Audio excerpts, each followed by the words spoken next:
Part 32। Shri गणेशाय नमः। श्री जानकी वल्लभो विजयते। श्री रामचरितमानस। उत्तरकांड।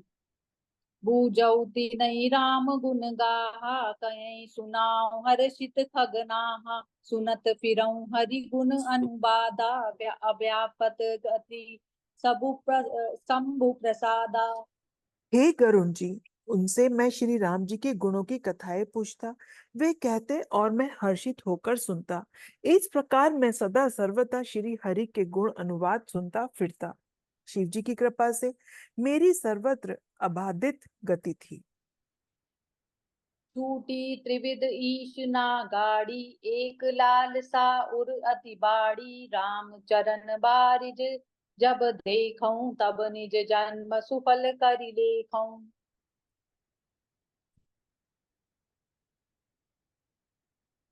मेरी तीनों प्रकार की पुत्र, धन और मान की गहरी प्रबल इच्छाएं छूट गईं, और हृदय में केवल एक ही लालसा अत्यंत बढ़ गई कि जब श्री राम जी के चरण कमलों को देख पाऊं, तब अपने जन्म की सफलता समझूं। जेहि पूछऊं सोई मुनि अस कयहि, ईश्वर सर्वभूतमय अयहि। निर्भूत मत नहीं मोहि सुहाई, सगुन ब्रह्म रति उर अधिकाई। जिनसे मैं पूछता वे ही मुनि ऐसा कहते कि ईश्वर सर्वभूतमय है। यह निर्गुण मत मुझे नहीं सुहाता था। हृदय में सगुण ब्रह्म पर प्रीति बढ़ रही थी। गुर के वचन सुरति करी, राम चरण मनु लाग। रघुपति जस गावत फिरऊं, छन छन नव अनुराग। मेरु शिखर बटु छाया, मुनि लोमस आसीन। देखी चरण सिरुनायऊं, बचन कयऊं अति दीन। सुनी मम बचन विनीत मृदु, मुनि कृपाल खगराज। मोहि सादर पूछत भय, द्विज आयऊं के ही काज। तब मैं कहा कृपा निधि, तुम सर्वज्ञ सुजान। सगुन ब्रह्म अवधारण, मोहि कहऊं भगवान। मंगल भवन अमंगल हारी, द्रव उसो दशरथ अजिर बिहारी। गुरु जी के वचनों का स्मरण करके मेरा मन श्री राम जी के चरणों में लग गया। मैं क्षण क्षण नया नया प्रेम प्राप्त करता हुआ श्री रघुनाथ जी का यश गाता फिरता था। सुमेरु पर्वत के शिखर पर बड़ की छाया में लोमश मुनि बैठे थे। उन्हें देखकर मैंने उनके चरणों में सिर नवाया और अत्यंत दीन वचन कहे। हे पक्षीराज, मेरे अत्यंत नम्र और कोमल वचन सुनकर कृपालु मुनि मुझसे आदर के साथ पूछने लगे, हे ब्राह्मण, आप किस कार्य से यहाँ आए हैं? तब मैंने कहा, हे कृपानिधि, आप सर्वज्ञ हैं और सुजान हैं। हे भगवान, मुझे सगुण ब्रह्म की आराधना कहिए। तब मुनीस रघुपति गुण गाथा, कहे कछुक सादर रघुनाथा। ब्रह्म ज्ञान रत मुनि विज्ञानी, मोहि परम अधिकारी जानी। तब हे पक्षीराज, मुनीश्वर ने श्री रघुनाथ जी के गुणों की कुछ कथाएं आदर सहित कही। फिर वे ब्रह्म ज्ञान परायण विज्ञानवान मुनि मुझे परम अधिकारी जानकर लागे करन ब्रह्म उपदेशा, अज अद्वैत अगुण है हद येसा।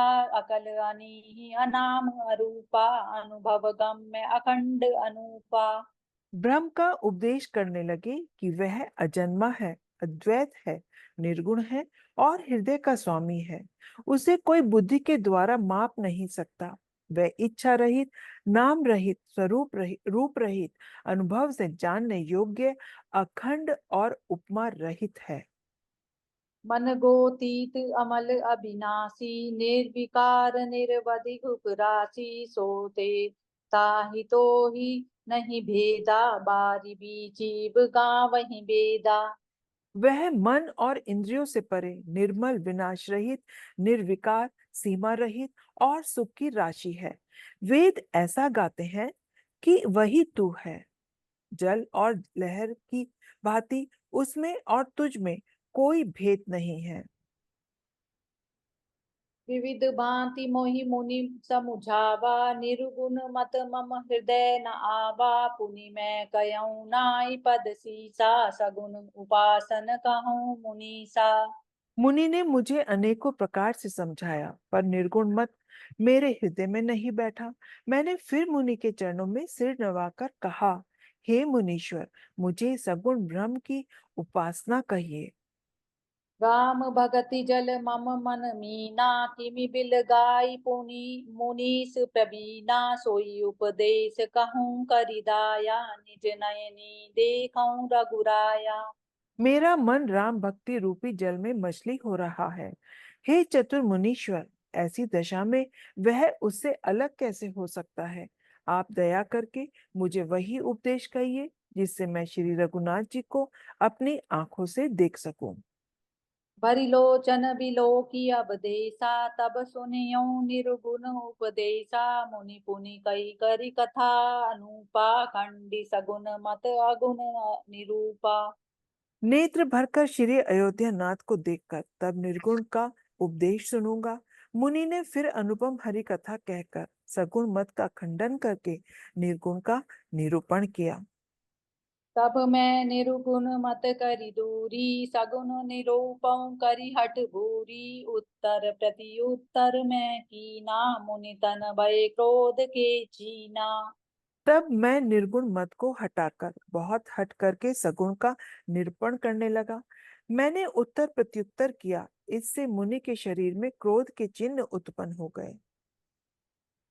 सुनु प्रभु बहुत अवज्ञा किए, उपज क्रोध ज्ञान न के हिए। अति सगर जन जो कर कोई, अनल प्रगट चंदन ते होई। हे प्रभु सुनिए, बहुत अपमान करके करने पर ज्ञानी के भी हृदय में क्रोध उत्पन्न हो जाता है। यदि कोई चंदन की लकड़ी को बहुत अधिक रगड़े तो उससे भी अग्नि प्रकट हो जाती है। बारंबार सकोप मुनि करे निरूपण ज्ञान। मैं अपने मन बैठ तब करऊं विविध अनुमान। क्रोध की द्वैत बुद्धि बिनु, द्वैत की बिनु अज्ञान। माया बस परिछिन्न जड़, जीव की ईस समान। मंगल भवन अमंगल हारी, द्रवौ सुदशरथ अजिर बिहारी। मुनि बार बार क्रोध सहित ज्ञान का निरूपण करने लगे। तब मैं बैठा बैठा अपने मन में अनेकों प्रकार के अनुमान करने लगा। बिना द्वैत बुद्धि के क्रोध कैसा, और बिना अज्ञान के क्या द्वैत बुद्धि हो सकती है? माया के वश रहने वाला परिच्छिन्न जड़ जीव क्या ईश्वर के समान हो सकता है? कबहु की दुख सब कर हित ताके, ते ही की दरिद्र पर समनि जाके। पर द्रोही की होई निशंका, कामी पुनि की रहे अकलंका। सबका हित चाहने से क्या कभी दुख हो सकता है? जिसके पास पारसमणि है, उसके पास क्या दरिद्रता रह सकती है? दूसरे से द्रोह करने वाले क्या निर्भय हो सकते हैं? और कामी क्या कलंक रहित रह सकते हैं? वंश की रे द्विज अनहित कीने, कर्म की होई स्वरूप ही चीने। काहू सुमति की खल सग जामी, शुभ गति पाव की पर प्रिय गामी। ब्राह्मण का बुरा करने से क्या वंश रह सकता है? स्वरूप की पहचान होने पर क्या कर्म हो सकते हैं? दुष्टों के संग से क्या किसी की सुबुद्धि उत्पन्न हुई है? पर स्त्रीगामी क्या उत्तम गति पा सकता है? भव की परहि परमारथ परमात्म बिंदक, सुखी की होई कबहु हरि निंदक। राजु की रही नीति बिनु जाने, अग की रहे हरि चरित बखाने। परमात्मा को जानने वाले कहीं जन्म मरण के चक्कर में पड़ सकते हैं? भगवान की निंदा करने वाले कभी सुखी हो सकते हैं? नीति बिना जाने क्या राज्य रह सकता है? श्री हरि के चरित्र वर्णन करने पर क्या पाप रह सकते हैं? पावन जस की पुण्य बिनु होई, बिनु अग अजस की पावई कोई। लाभु की किछु हरि भगति समाना, जेहि गावई श्रुति संत पुराना।